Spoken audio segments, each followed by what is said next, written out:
പാലക്കാട് നിയോജക മണ്ഡലത്തിൽ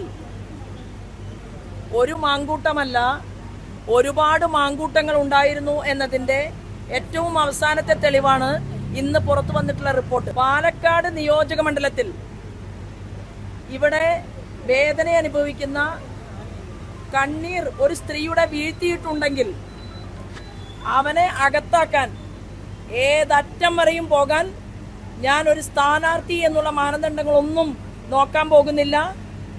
ആ സ്ത്രീ ആരാണെന്ന് എനിക്കറിയില്ല. മാധ്യമത്തിലൂടെ ഇപ്പൊ ഇന്ന് വന്ന സമയത്ത് എൻ്റെ തെരഞ്ഞെടുപ്പ് പ്രചരണ പരിപാടിയുടെ ഭാഗമായിട്ട് ഞാൻ വേറൊരു സ്ഥലത്തായിരുന്നു.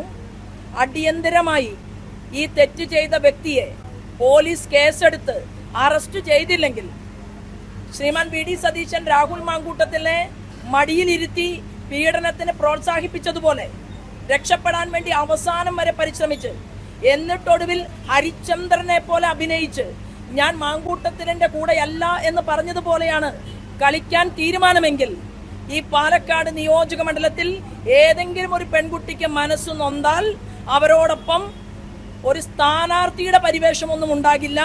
ഭാരതീയ ജനതാ പാർട്ടിയുടെ സംസ്ഥാന ജനറൽ സെക്രട്ടറി എന്നുള്ള രീതിയിൽ ആ വ്യക്തി വീട്ടിൽ നിന്ന് പുറത്തിറങ്ങാൻ അനുവദിക്കില്ല എന്ന് പറയാൻ ഞാൻ ഈ അവസരത്തെ ഉപയോഗപ്പെടുത്തുകയാണ്.